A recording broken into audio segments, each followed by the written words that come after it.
A viral song can either shoot an artist to a place they shouldn't have ended up in the first place, or it can finally be their big break. From Ice Spice to the Island Boys who got clowned into oblivion, here are times a viral song determined a rapper's career, starting with Tommy Richman. Tommy began releasing music online in 2016, and by 2024 he'd achieved widespread fame, and all he did was drop a teaser for his single $1 Million Baby. It took over TikTok, and the positive comments flowed in. This song will be played on every boat this summer if you release it in time. It gained over 9.5 million views on TikTok, and he only got more famous upon the song's full release on April 26, 2024. It went from fueling TikTok trends to peaking at number 2 on the Billboard Hot 100. Tommy Richman went from a mundane existence to fulfilling his childhood dreams, and he was sure to spread the love. This shit is really possible. Just bought my mom a house. Off some sounds. Keep going. But with fame and success came problems. At the peak of his rise, Tommy hopped on X and announced to the world that he wasn't a hip-hop artist.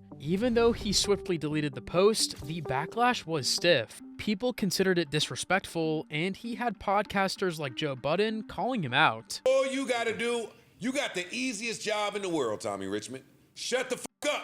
The audience seemed to agree too. Saying he's not hip-hop, but he benefits from a hip-hop aesthetic is wild. But it wasn't just ill-advised posts that got him hate. Tommy Richman's viral song turned him into an overnight sensation, but he also got labeled as an industry plant and a TikTok artist. Aiming to shift the narrative, Tommy decided to create living, breathing albums rather than just viral hits. He has since released the album Coyote, which entered the Heatseekers charts at number 10, and is now working on his second project. While Tommy Richman's rise was not without its critics, Ice Spice's virality made her a pop culture sensation and a punching bag. Ice Spice was inspired by legendary hip-hop artists like Nicki Minaj, and she began writing poetry and freestyles in high school. On August 10th, 2022, Ice Spice released her viral song Munch, which quickly went viral on TikTok thanks to some very quotable lyrics. It hit 2.2 million YouTube views in 2 weeks, and surpassed 13 million by October 2022. But even before the song peaked, Ice Spice was already getting backlash from critics and haters, getting mocking comments like,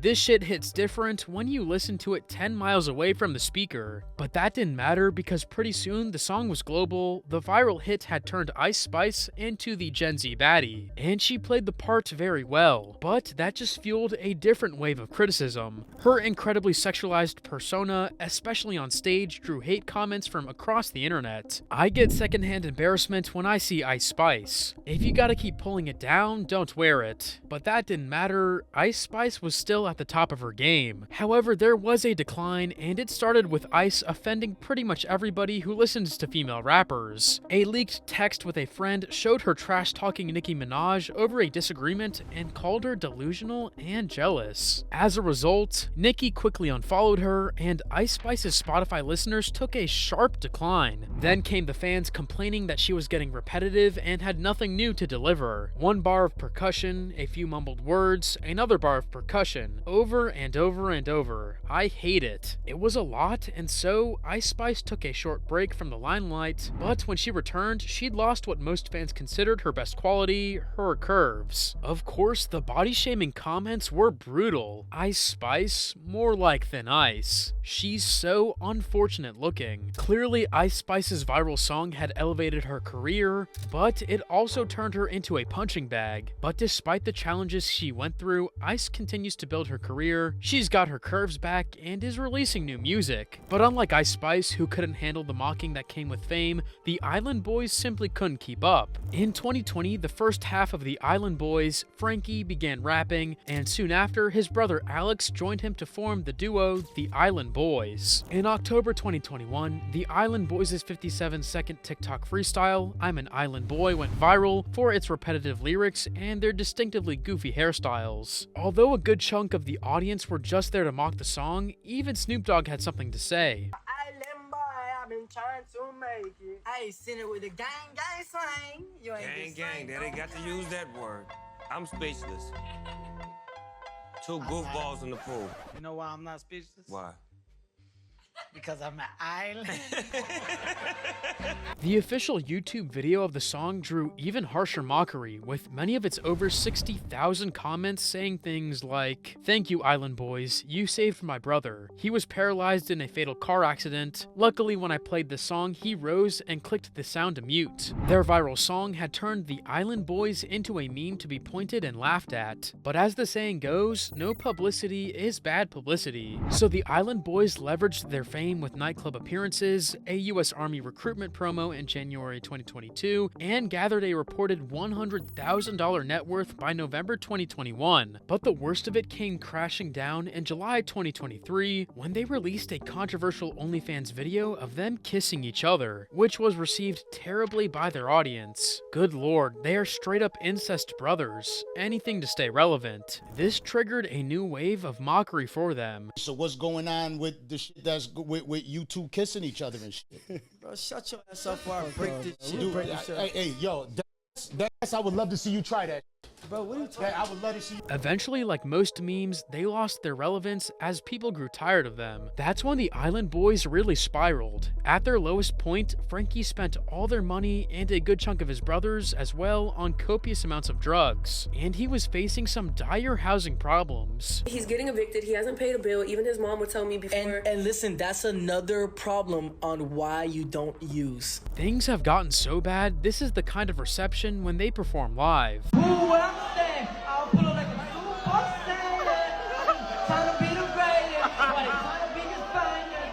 Yeah, I'm an island boy. The Island Boys continue to do everything they can to maintain relevance, from bragging they made $14 million to kiss each other, to performative influencer boxing matches. So far, it hasn't worked. And while the fame from their viral hit faded quickly, 21 Savage's steady grind keeps him thriving. 21 was already recording songs for 4 years before he dropped a bank account in 2017. The song quickly peaked on the Billboard 100, becoming his highest charting solo single at the time. Being a certified banger, it led 21 to be recognized as a leading figure in Atlanta's trap scene. Years after he dropped the song, fans continued to vibe to it. Bro, he had the whole world in his hands with this song. 21 went from recording songs nobody listened to collaborating with high-profile artists like J. Cole and Drake, giving him some deep connections in the hip-hop game. 21 Savage was sure to spread the love as well. Georgia declared August 4th 21 Savage Leading by Example Day. He founded the Leading by Example Foundation, providing scholarships and school supplies to undeserved youth. But with his new fame came a lot of attention, especially from the government. ICE once arrested 21 in Atlanta for overstaying his US visa since the age of 12. Fortunately, due to his solid connections in the rap community, this issue was resolved quickly, fans supported him the whole way, and artists like Jay-Z funded his legal team. 21's viral hit has solidified his place as one of hip-hop's greatest. Unlike Lil Durk, whose hit song brought fame but exposed his dark side, Lil Durk stands as one of the most commercially successful figures in American drill music. Durk had already been dropping music for years, but when he featured on Laugh Now, Cry Later back in 2020, he went viral. The hit song peaked on the Billboard charts and secured a Grammy nomination. Fans love the song so much that you can still find fresh comments to this day praising it. When I tell you Drake and Durk killed this, I can't make this up, and this song is a certified classic. But there was a problem. The song didn't just put Durk on the hip-hop map, because with this newfound attention on him, it wasn't hard to figure out that Durk was a certified gangbanger. In 2014, Durk pleaded guilty to firearm charges in Chicago, but he also had another legal issue in 2019 related to a shooting. And in 2020, he was named in a wrongful death lawsuit over FBG Duck's murder, though no charges were filed. With his new virality, Durk was ready to leave all that behind, publicly at least. He converted to Islam and expanded his Neighborhood Heroes Foundation. It worked wonders for Durk's image, and soon he received the keys to the villages of Broadview and Bellwood, a symbolic honor marking him as an important member of the community. This event drew a lot of mixed reactions. Some fans praised Durk for really being the voice of the trenches, while critics pointed out that they were handing the keys to the city to a known criminal. If this is who they champion, they can no longer complain about the streets streets and the hood shit that goes down on the block. Pathetic. The critics were certainly onto something, because the same month Lil Durk got the keys, he was arrested on murder-for-hire charges. It was alleged that he had hired killers to wipe out Quando Rondo in retaliation for King Von's death, though it was Quando's cousin who got hit instead. It's one thing to face murder charges as an upcoming rapper in Chicago, but with Lil Durk's virality, these charges have been a major step back for his career and has done his reputation a serious disservice. While Lil Durk continues to fight for his freedom and his place in hip-hop, Roddy Ricch's viral song had him fighting hard just to remain relevant. At 16, Roddy had started making beats, and on December 6th, 2019, when he was 21, he experienced a meteoric rise to fame when he released The Box. And when he later performed it at concerts around the world, crowds went wild. London, hey, sing this shit. Put it on. Hey, bust it up. What you say? This is when you know you won in life as an artist. This song was such a huge success that it topped the Billboard 100 for weeks and made the album Please Excuse Me for Being Antisocial Apple Music's most streamed album of 2020. Things lit up from there. Roddy landed high-profile collaborations with artists like DaBaby, At His Peak, and Nipsey Hussle. With the fame, Roddy released his second album, Live Life Fast, but unfortunately he couldn't make lightning strike twice. Fans knew exactly what to blame. Sometimes you can blow up too fast. The Box being that big of a song was a gift and a curse. Calling it a curse was right. Roddy also faced a copyright lawsuit from songwriter Greg Perry, alleging The Box copied his 1975 song Come On Down. The case was settled in Roddy's favor, but that was yet another roadblock, and he's yet to recover. Ultimately, Roddy's viral hit might have turned him into a one-hit wonder. These days, he struggles to release music that matches the success of The Box, although with time, he might reclaim the fame that slipped away. Now, if you'd like to support me, please hit the subscribe button and feel free to watch my newest upload here.